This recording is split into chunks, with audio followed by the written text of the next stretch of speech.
ഭാസ്കരാ, ഞാനും നീയും സഹോദരനാണടാ, ആദമിന്റെ മക്കളാണടാ. കാനന്നാസു ഉമ്മത്തൻ വാഹിദ, കാനന്നാസു ഉമ്മത്തൻ വാഹിദ. മനുഷ്യ സമുദായം ഒരേക സമുദായമായിരുന്നു, ഒറ്റ തറവാട്ടിലെ മക്കളായിരുന്നു. ആ തറവാട് ഇടിഞ്ഞു പൊളിഞ്ഞു കിടക്കുക. അങ്ങോട്ട് കയറി ചെല്ലണം. ആർക്ക്? ലോകത്തെ മുഴുവൻ മനുഷ്യർക്കും, 714 കോടി ജനങ്ങൾക്കും ഒന്നിച്ച് കൈപിടിച്ച് ആനന്ദിച്ച് സന്തോഷിച്ച് ആ തറവാട്ടിലേക്ക് കയറി ചെല്ലണം. ഖുർആനിന്റെ 2-ാം അധ്യായം 213-ാമത്തെ വചനമാണ്. ഇന്നഹാദിഹി ഉമ്മത്തുക്കും ഉമ്മത്തൻ വാഹിദ. മനുഷ്യ സമുദായം ഒരേക സമുദായമാണ്. വിശുദ്ധ ഖുർആൻ 23-ാം അധ്യായം അല്ലേ, 53-ാമത്തെ വചനമല്ലേ? എല്ലാവരും ഒരേ സമുദായത്തിലെ അംഗങ്ങളാണ്, ആദമിന്റെ മക്കളാണ്. യാ അയ്യുഹന്നാസ് ഇത്തഖു റബ്ബക്കുമുല്ലദീ ഖലഖക്കും മിൻ നഫ്സിൻ വാഹിദ വഖലഖ മിൻഹാ സൗജഹാ വബസ്സ മിൻഹുമാ റിജാലൻ കസീറൻ വനിസാഅ. ഒരാത്മാവിൽ നിന്നാണ് നിങ്ങളൊക്കെ സൃഷ്ടിച്ചത്. അപ്പൊ ഈ ലോകത്ത് നേരത്തെ ചോദ്യം ചോദിച്ച RSSകാരൻ ആരാ? ആദമിന്റെ മക്കളാണ്. ഇനി ആദമിന്റെ മക്കളുടെ പ്രത്യേകത എന്താ? ഇന്ന അബാക്കും വാഹിദ് കുല്ലുക്കും മിൻ ആദം. ആദമിന്റെ മക്കളാണ് നിങ്ങൾ. ഇന്ന റബ്ബുക്കും വാഹിദ്, നിങ്ങളുടെ ദൈവം ഏകനാണ്. ബാല എന്താ ഈ പറയുന്നത്? ഇസ്ലാം എന്താ ബാല പറയുന്നത്? നമ്മുടെയൊക്കെ ദൈവം ഒന്നാണ്. സുരേന്ദ്ര, ദേവദാസെ, ശ്രീകൃഷ്ണപിള്ളെ, എല്ലാരോടും, സുദർശ, ഉമാഭാരതി, ലാൽ കൃഷ്ണ അദ്വാനി, വിനയ് കത്യാർ, അശോക സിംഗാൾ അല്ലേ, ബാൽ താക്കറെ, രാജ് താക്കറെ, ഠാക്കൂർമാർ, പുരോഹിതന്മാർ, എല്ലാവരോടും ഇസ്ലാം പറയുന്നത് എന്താ?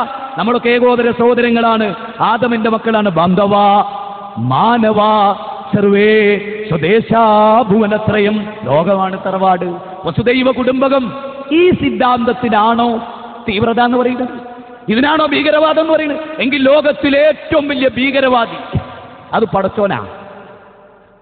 ആ കരുണാമയനായ റബ്ബ് ലോകത്തോട് പറയാം, ഞങ്ങളൊക്കെ എൻ്റെ അടിമകളാണ്, ഞാൻ നിങ്ങളുടെ സിദ്ധാവാണ്, നിങ്ങൾ എന്നെ ആരാധിക്കണം.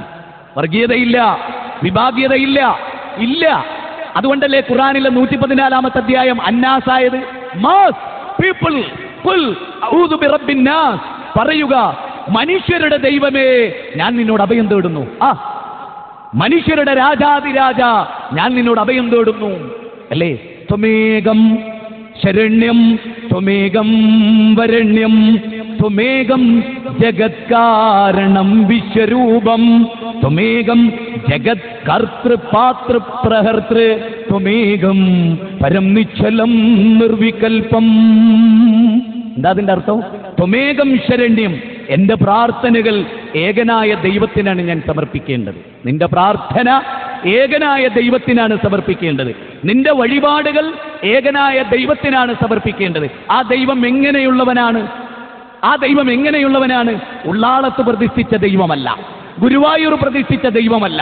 ലണ്ടനിലോ ഫ്രാൻസിലോ ഇറ്റലിയിലോ ചെന്നിട്ട് ഒരാൾ ചോദിക്കുക, ഉള്ളാളന്തങ്ങളെ അറിയോ? ഉള്ളാളന്തങ്ങളെ? അപ്പൊ സായിപ്പ് ചോദിച്ചു, what is Ullalam? What is Ullalam? ഏതാണ് ഈ ഉള്ളാളം? ഗുരുവായൂരപ്പൻ അറിയോ എന്ന് ദേവദാസൻ അവിടെ ചെന്നിട്ട് ചോദിച്ചു. അവർക്കെന്ത് ഗുരുവായൂരപ്പൻ? നേരെ മറിച്ച് ഇവിടെ പറയുന്നതോ? ഇവിടെ പറഞ്ഞതെന്താ?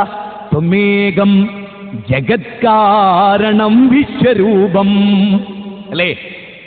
സപ്താകാശങ്ങളെ, സപ്തസാഗരങ്ങളെ, സപ്തഭൂമിയെ, ലോകത്തെ മുഴു ജീവവർഗങ്ങളെയും, ഇതിന്റെയൊക്കെ പിന്നിൽ പാറി നടക്കുന്ന കൊച്ചു പ്രാണികളുണ്ടല്ലോ, അതിനെ പോലും സൃഷ്ടിച്ച സിട്ടാവിന്റെ മുമ്പിലാണ് ബാലാ ദമയന്തി ദേവദാസേ നീ ആരാധിക്കണമെന്ന് പറഞ്ഞാൽ അതല്ലേ ലോകത്തെ ഒന്നിപ്പിക്കുന്ന മന്ത്രം? ഒരു ചരടിൽ കോർത്ത മുത്തുമണികളെ പോലെ. ഇനിയോ ലോകത്ത് മുഹമ്മദ് നബിയെ ഒരുപാട് ക്രൈസ്തവ പണ്ഡിതന്മാർ ചീത്ത പറഞ്ഞിട്ടുണ്ട്. കാലാകാലങ്ങളായി ക്രൈസ്തവ മിഷണറിമാർ പ്രവാചകനെ സ്ത്രീലമ്പടനായി ചിത്രീകരിച്ചിട്ടുണ്ട്. എന്നാൽ നിങ്ങൾക്കറിയുമോ സഹോദരങ്ങളെ, ലോകത്ത് സഹിഷ്ണുതയുടെ ഏറ്റവും ഉന്നതമായ ഒരു തെളിവ് പറയട്ടെ ഞാൻ. ബൈബിള് നമ്മുടെ മുമ്പിൽ തെളിഞ്ഞ ഒരു ഗ്രന്ഥമാണ്. ബൈബിളിൽ നിങ്ങൾ പരിശോധിക്കുക. യേശുക്രിസ്തു ഒന്നാമതായി കാണിച്ച അത്ഭുതം എന്താ? യേശുക്രിസ്തുവിന്റെ മഹത്വമാണോ ബൈബിൾ പറയുന്നത്?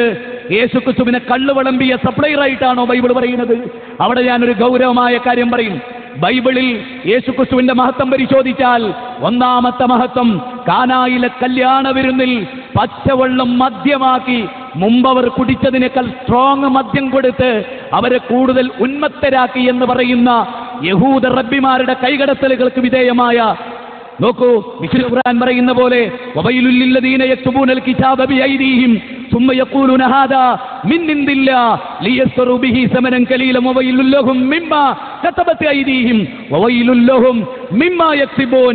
രണ്ടാം അധ്യായം 79-ാമത്തെ വചനമാണ്. സ്വന്തം കരങ്ങൾ കൊണ്ട് കിതാബ് എഴുതി സുമ്മയഖൂലൂന ഹാദാ മിൻ ഇൻദില്ലാ, ഇത് ദൈവത്തിങ്കൽ നിന്നാണ്. മദ്യത്തിനെതിരെ ശബ്ദിച്ച, മദിരാശിക്കെതിരെ ശബ്ദിച്ച, തോന്നിവാസങ്ങൾക്കെതിരെ ശബ്ദിച്ച അള്ളാഹുവിന്റെ പ്രവാചകനായ യേശുക്രിസ്തുവിനെ, ഈസാ നബിയെ മദ്യം വിളമ്പിയവനായിട്ടാണ് ബൈബിൾ. എന്നാൽ ഖുർആൻ അദ്ദേഹം കാണിച്ച ഒന്നാമത്തെ അത്ഭുതം, എന്റെ പ്രിയപ്പെട്ട ക്രൈസ്തവ, മുഹമ്മദ് നബിയെ കുറ്റപ്പെടുത്തുന്ന നീ, മുഹമ്മദ് നബിയെ യുദ്ധക്കൊതിയനായി അവതരിപ്പിക്കുന്ന നിന്റെ ആളുകൾ, നിന്റെ നേതാക്കന്മാർ, ആലോചിക്ക്. യേശുക്രിസ്തു ഖുർആനിൽ വാ. യേശുക്രിസ്തുവിന്റെ ഒന്നാമത്തെ മഹത്വം എന്താ?